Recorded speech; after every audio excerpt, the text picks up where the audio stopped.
I wish I was home. You just can't up and walk out of here. Arrested, tried, convicted, and sentenced to death for the murder of a teenager. The murder of 19-year-old Stacy Stites 17 years ago this week sent shockwaves throughout Central Texas. But all along, the man behind bars for her murder has said he didn't do it. New challenges to this case could support Rodney Reed's claims of innocence. So tonight, only on KITV, Reed opens up to our Adam Rakusin from behind bars.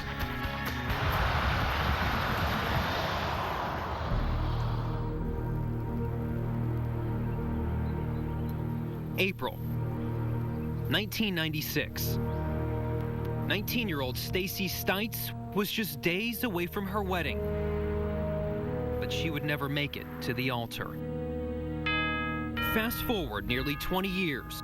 Rodney Reed on death row for her murder. A couple of weeks, it's turned into 16 years almost now. Case closed, or is it? Many have their doubts. Could Rodney Reed be another innocent man waiting to be executed for a crime he didn't commit? You never killed Stacy. No, not at all. Not at all. Reed's been on death row for 15 years, living out a nightmare. A black man convicted by an all-white jury that never got the chance to hear all the evidence. Evidence Reed's attorneys believe could set him free. My innocence, my innocence, my family, my loved ones, my friends, and my supporters, they all behind me. I got to continue to fight. Reed's legal team, including his lawyer Bryce Benjett, who's now with the Innocence Project, has amassed a war chest full of new expert statements and challenges to forensic evidence the state relied on to prove Reed's guilt. The latest revelation comes from former Travis County medical examiner Dr. Roberto Bayardo, the man who originally examined Stites' corpse. In a court document, the doctor now challenges the prosecution's use of the time of death and says sperm found could have been deposited days before her death. The state framed the case as a simultaneous rape and murder. Dr. Bayardo's testimony absolutely refutes that. It's absolutely impossible that there was a simultaneous rape and murder by Mr. Reed. When I asked the original prosecutor for a comment, the Texas Attorney General's office declined an interview. Instead, sent me this stack of paperwork simply stating the motion should be denied. Rodney Reed tells a really good story. In an interview that aired on KI in 2001, here's what prosecutor Lisa Tanner had to say. How could he have not killed her when his semen got into her body at the time of her death? Reed's attorneys say the doctor's new statements back what Reed has been saying all along, that he was in a consensual relationship with Stites. Mr. Reed and Ms. Stites did indeed have sexual intercourse, but it was at least 24 hours before Ms. Stites was killed. And more importantly, it was consensual. All the evidence that's there is, even at trial, the whole case was circumstantial against me. Beyond that, there are questions about evidence found at the murder scene. These old beer cans, just feet from Stites' body. Reed's attorneys believe the can suggests someone else was at the murder site the night Stacy Stites was killed. More recent DNA testing has showed that another person who was a friend of the person who we think did the crime could not be excluded as contributing to that saliva mix as well. A police officer and friend of Jimmy Fennell, the man Stites planned to marry. We think the state should be taking a hard look at Mr. Fennell. It's evidence they say never made it to Reed's trial defense team.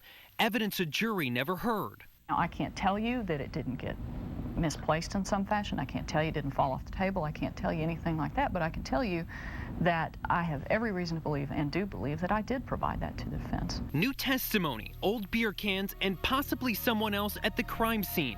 It will either set him free or one step closer to his execution. I felt like I should have been home a long time ago. Rodney Reed waits on death row. Is it hard to keep going? When I wake up every morning, I take a deep breath.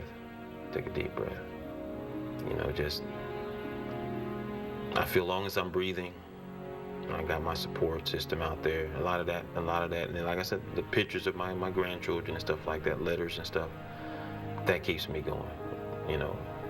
The hope that one day I will be released keeps me going.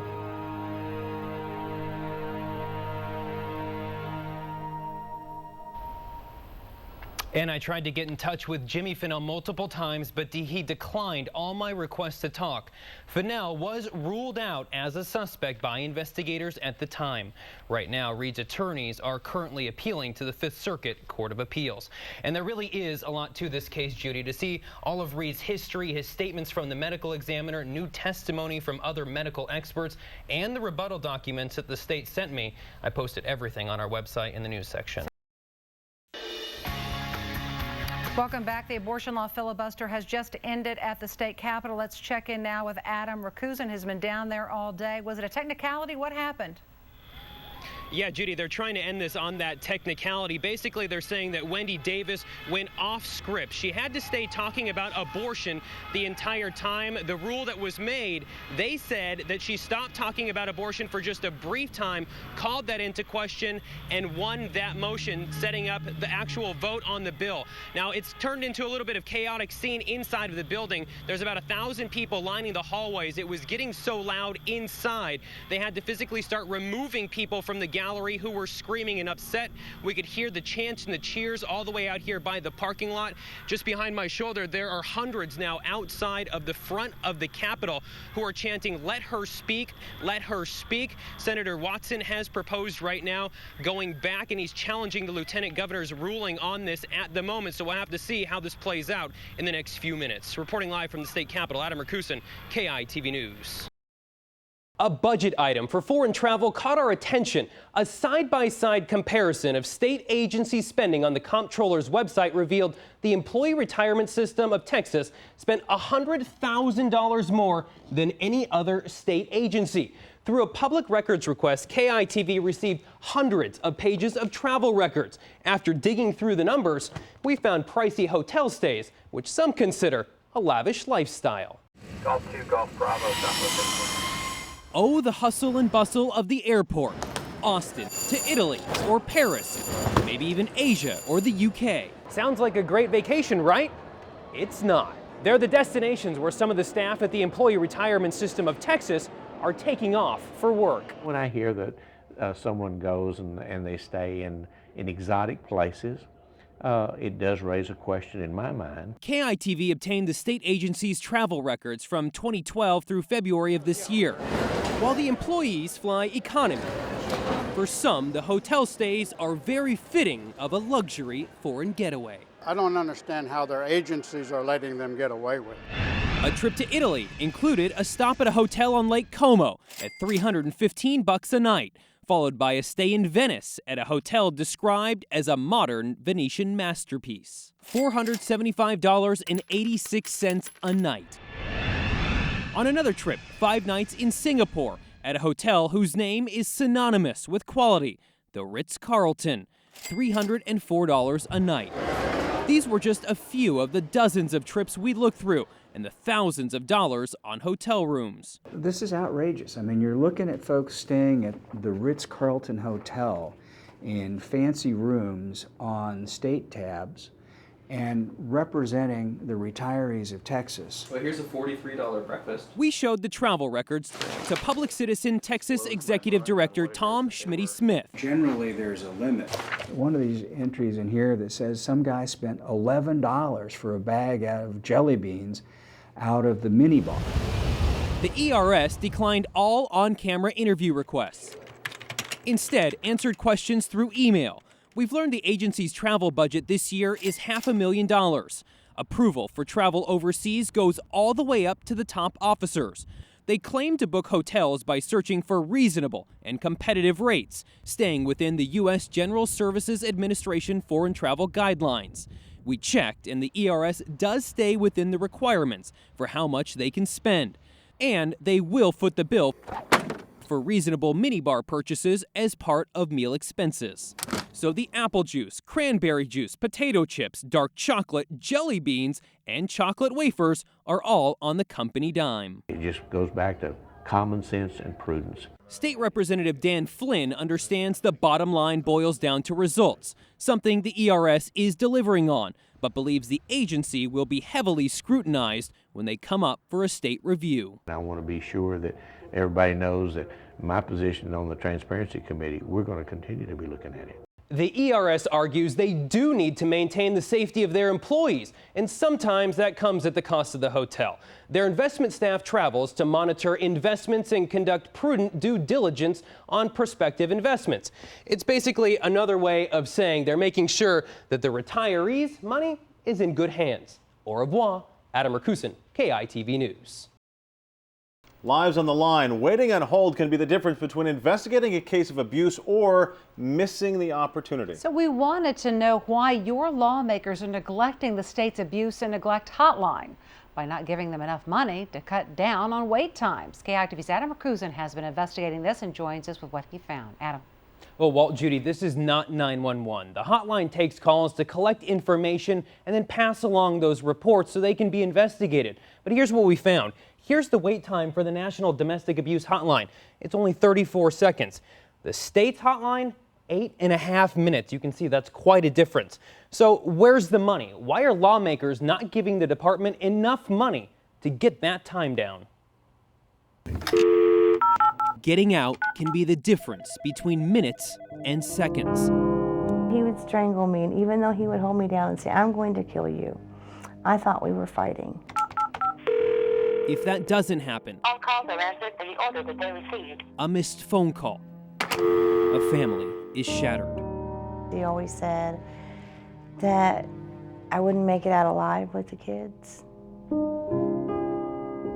And he always said that if we got out, we'd all be dead. Lisa Pose escaped 13 years of violence by reaching out for help and having someone there to respond. Thank you for holding. This is Victoria. May I have your first and last name, please? This is the front door to the front lines of some of the most horrible acts in the state. The Texas Abuse and Neglect Hotline, or statewide intake. Do any of the kids have special needs? But with only 305 people to answer 440,000 phone calls a year, many in Texas don't reach more than the hold music. We don't want to rush through those calls. We want to, balance the speed with the quality. Unfortunately, 30% of phone calls, or more than 100,000 people who call for help or to report someone needing help, don't make it through. To answer more calls and handle more contacts, it takes more people. So the more people we have, the more we can do that, and the faster we can do it. Thank you for calling the Department of Family and Protective Services. The average hold time to wait to speak to someone is 8.5 minutes. Please remain on the line. State data shows people calling typically hang up at about the 6.5 minute mark. The phone line goes dark, 2 minutes less than the average time it takes to get to their call. What happens to the callers after that is anyone's guess. I actually had to plug a phone into an outside box on a pole because he'd removed all the phones from the house. And I grabbed a phone and snuck out the window. Under normal circumstances, we would never tie up the hotline. Press 1. For the purposes of this story, we needed to see for ourselves just how long it can take to get through. For more assistance, please stay on the line. KITV called the hotline number 2 times, once at 10 in the morning and again around 5 in the afternoon. On the first call, we waited about the average. But when we called back, it took 16 minutes for someone to pick up the phone, nearly double the average. Is 8.5 minutes too long to wait on a phone for help? Unfortunately, I think it is. Senator Carlos Uresti is a member of the State Senate Committee on Health and Human Services. When we're talking about a child's life, it can be a lifetime. Do you believe the state is doing enough for the most vulnerable in Texas? I think Texas is doing a good job, but I think we could do better. And they tried to, sort of. This year, the legislature did provide extra money, allowing the hotline to hire extra staff. Thank you for holding. But not enough to cut wait times, just maintain them. Even though efforts came up short, some lawmakers believe by cutting the hold time to 5 minutes, it could keep people on the line and possibly save more lives. We've come a long way, and I'll be the first to admit that. But we can go further, and we need to go further. If we reach out and there's nothing there, what does that teach us? It teaches us that there's nothing there. That our abuser was right. And it just gives them more power. Another family, child, loved one may end up broken if no one picks up.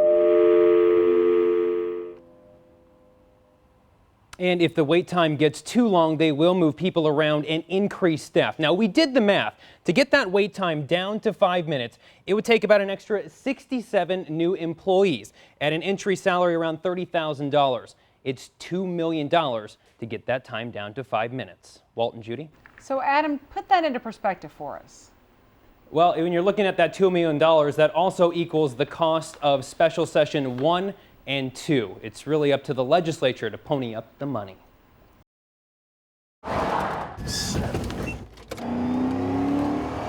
If you choose to speed, 130 feet. It's hopefully only your wallet that will bleed. I try and get the ones that are public safety, that are posing a threat or posing a danger to other motorists. What if you could get out of your ticket with barely a slap on the wrist? Well, that may just depend on who you are. Does it take being a public official? That was a deferred adjudication given to a local judge, and that will not happen again. Hi, Judge Spriggs. Caldwell County Justice of the Peace Johnny Spriggs, who handles traffic cases, was caught speeding. A professional at doling out justice, the judge was clocked doing 83 in a 55-mile-per-hour construction zone. Don't believe it? Here's the dash cam video from the Caldwell County Constable's office showing the judge's Jag racing away. Notice the orange construction cones on the side of the road. It took the constable 2 minutes to catch up and pull him over. The published ticket price, $300, but his fine, just $1 and court costs. The judge used his legal right to ask for deferred adjudication. However, the local district attorney gave him an even better deal. 1-day probation and back on the road. Have you seen a 1-day deferral before? I have never seen a 1-day deferral. 83 at that point. We showed the dash cam video and a copy of the ticket to traffic attorney Joanne Torres. Do you think a $1 fee and a $1 defer is a pretty good deal? I think it's a great deal. Judge Spriggs denied an on-camera interview but sat down to talk with me about the ticket. He was clear he would never abuse his power. By law, he could have argued the ticket but claims he wanted to take full responsibility. The judge said it was the Caldwell County District Attorney's Office who dismissed the ticket, not him. Come on back. The DA tells me a typical deferral probation lasts 90 days. Not one. Normally doesn't happen. I could tell you based on that, even under the transportation code, this person would not be eligible for deferred because you can't be going more than 20 miles over the speed limit. This was 83 in a 55, 28 miles per hour over the speed limit. Both the DA and judge say sometimes they cut people brakes. But attorneys argue their clients have never seen those perks. I sat down with the DA 2 times. At first, he just wanted to talk, but after showing him the evidence, he assured me this type of deal will never happen again. That one with the judge will not happen again, but that was a mistake on my office's part.